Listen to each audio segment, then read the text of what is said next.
Camata, depois do manifesto da Transparência Capixaba, a discussão da decisão do Conselho que decidiu sobre a liberação do vice-governador César Condaga de acumular a vice-governadoria e a presidência do partido, caso ele seja eleito agora no mês que vem, ela trouxe a discussão de volta. Eu queria saber de você, existe possibilidade na sua avaliação, depois que vocês até tiveram a iniciativa de fazer um manifesto, dessa questão ser revista pelo Conselho e ele reexaminar? A gente está falando de questões muito concretas que foram trazidas, né? A falta de transparência das sessões, né? Que por regra constitucional e legal, o princípio da publicidade fala que a exceção é a sessão secreta, a exceção é um dado que não seja público, né? Então, por regra, a gente vê isso nos tribunais superiores, a gente vê isso no Tribunal de Contas, as sessões são públicas, né? E a gente estava falando de um assunto que tem uma influência direta e absoluta nas eleições de 2018, né? É muito interesse envolvido, né, para uma sessão não ser pública. É muito interesse envolvido para uma sessão ser apressada, né? É muito interesse envolvido para que se avoque decisões importantes para serem tomadas pelo presidente sem um aval regimental para isso, né? Então são muitos fatos que se juntaram e fizeram com que, infelizmente, a imagem de um conselho que é importantíssimo para a sociedade, né, da única instância que a gente tem, que é para ver as questões que não são legais, que são questões de ética, são questões de princípio, né, que é para avaliar questões que são imprescindíveis para o bem prestar do serviço público de um governo, né, para que a sociedade tenha confiança, né? Então é importante que o Conselho também se abra a essa discussão, debata cada um desses pontos, porque são questões que maculam diretamente essa decisão. Todas as questões que vocês levantaram no manifesto, que são questões que elas levantam suspeição sobre a decisão, você acha que isso teve sim uma influência política? O Conselho acabou sendo influenciado por essas questões políticas? O Conselho tem grandes nomes, né? Eu não acredito que isso tenha acontecido, né? Não acredito mesmo. Acontece que a pressa, né?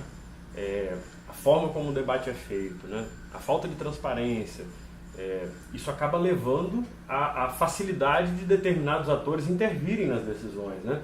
E pontualmente isso pode acontecer, À medida em que você desconsidera um voto de um membro que não é só mais um membro do Conselho, é o decano, é a pessoa que está lá há mais tempo, né, que acompanhou as outras decisões de casos semelhantes, né? E você ignorar esse voto e decidir a balança em favor do que você pensa, esse é um peso que certamente o Conselho não deve carregar, né?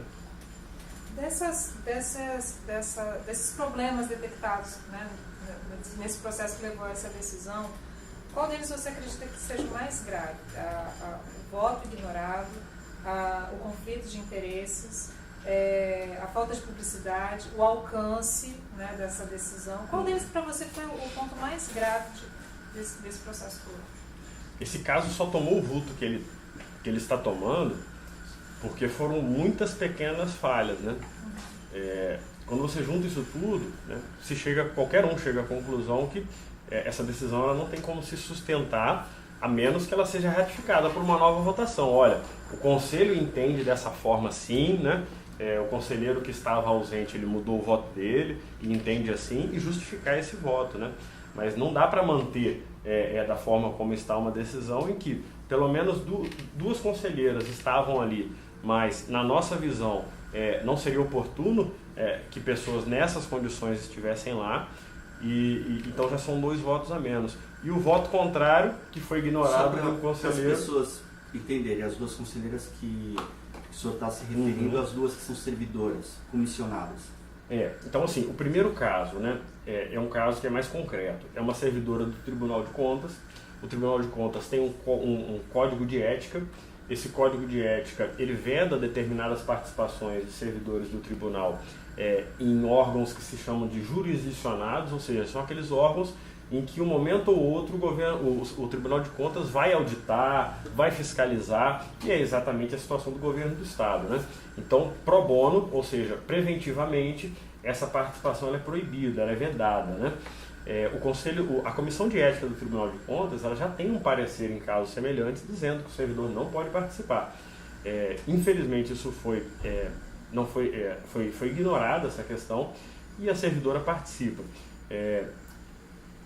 Não necessariamente isso tem uma influência na votação, mas as pessoas que têm algum tipo de vedação não deveriam estar lá, não deveriam fazer parte. A outra situação que se questiona e em outros conselhos de ética isso é feito de uma forma mais madura, é que a escolha das pessoas que compõem o conselho de ética não sejam de pessoas que têm uma dependência do governo do ponto de vista funcional. E quando a gente pega uma subsecretária que está justamente na Secretaria de Gestão, que está acima do conselho, ela tem um cargo comissionado, ela depende financeiramente, e essa vinculação não tem estabilidade. Assim, ela até é uma servidora efetiva, mas ela está ganhando um adicional por estar em um cargo comissionado, que pode ser cortado a qualquer momento. E existe ainda a vinculação hierárquica direta, né? Então, assim, essas pessoas, a pergunta que se deixa é, essas pessoas têm independência para atuar, né? Isso é muito grave para um conselho que é um conselho de ética. Talvez fosse menos grave em outros conselhos. Agora elas foram escolhidas pelo governador em fevereiro deste ano, quando ele deu posse ao conselho. Ele não observou essas questões, você acha, ou ele achou que isso não teria a menor importância? O Conselho de Ética do Espírito Santo ele sofre um pouquinho da falta de regulamentação, né? A gente não tem ainda uma regulamentação completa de quem pode participar, de quem deve participar, das vedações, dos impedimentos. Seria muito bom que isso acontecesse. E eu acho que essa é a oportunidade para o Conselho se revigorar, né? Mas a pergunta que fica é, tem como se revigorar sem rever essa decisão?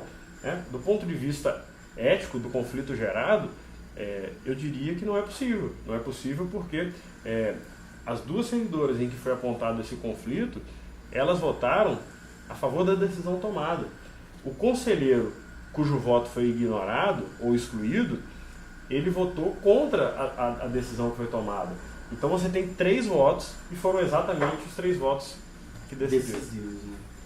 Agora essa discussão, quando você fala a gente falou agora da escolha dos conselheiros, né, e você falou que falta ainda critérios, regulamentação e tal.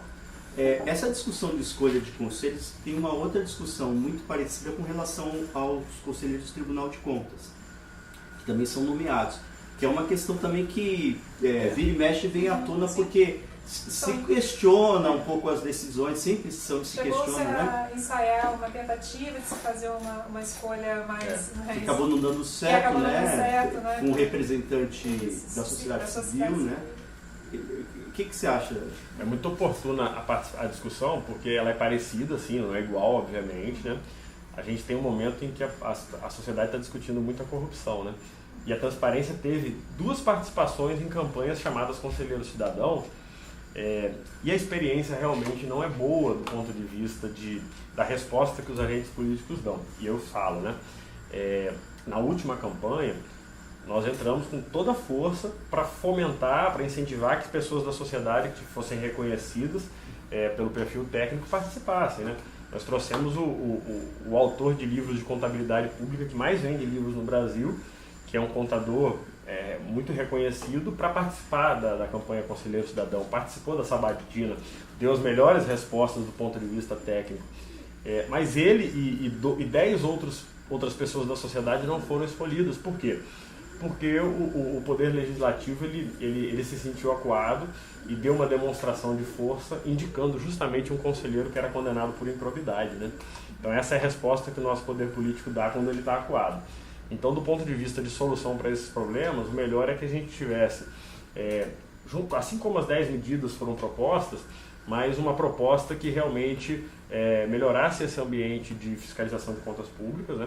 Hoje a gente pode dizer sem nenhuma dúvida, o que se faz nos julgamentos de contas públicas no país hoje é contraproducente e joga fora o dinheiro que a população investe nos tribunais de contas. Isso não saiu da minha boca, isso sai da boca de membros do Ministério Público de Contas, de conselheiros que vieram da área técnica, que se do dia para a noite a gente resolvesse fazer uma conta e jogar na balança, a gente fecharia os tribunais de contas. E eu acho isso muito ruim. Por quê? Porque o servidor efetivo e técnico que está lá, ele trabalha 24 horas por dia para fazer bons laudos, boas perícias, bons levantamentos, que são simplesmente rasgados. Por quê? Porque as pessoas que estão julgando, elas vieram de anos e anos de política.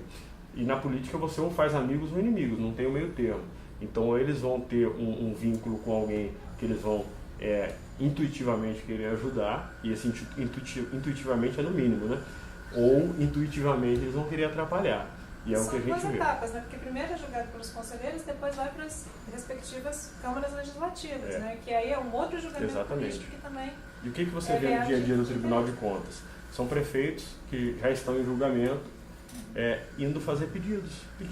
Por favor, pelo amor de Deus, a minha carreira está em risco, a minha carreira, a minha sobrevivência, né? Agora, você acha que esse episódio envolvendo o Conselho pode ser uma oportunidade, se o Conselho tiver realmente reconhecer a situação que foi o desfecho desse episódio todo? O que seria realmente importante seria ele rever essa votação, fazer uma nova votação e reconhecer que realmente a decisão está maculada? Ele é uma oportunidade por vários motivos, né? Se você for ler o manifesto que a Transparência Capixaba fez, não é para jogar o bebê com água fora, o objetivo não é esse, ele é propositivo, né? Foi feita uma longa conversa com os conselheiros que se dispuseram a participar de um debate, e a oportunidade que está aberta realmente é para uma renovação do regimento interno, da forma como as decisões são feitas, mas essa renovação ela passa por uma legítima revisão desse caso, não revisão no sentido que tem que decidir diferente, mas que eles têm que sentar e têm que falar, olha, reconhecemos que houve um procedimento que não foi o melhor, né? E para salvar o Conselho de Ética e o reconhecimento social que ele tem que ter, nós vamos decidir isso aqui à luz do sol, né?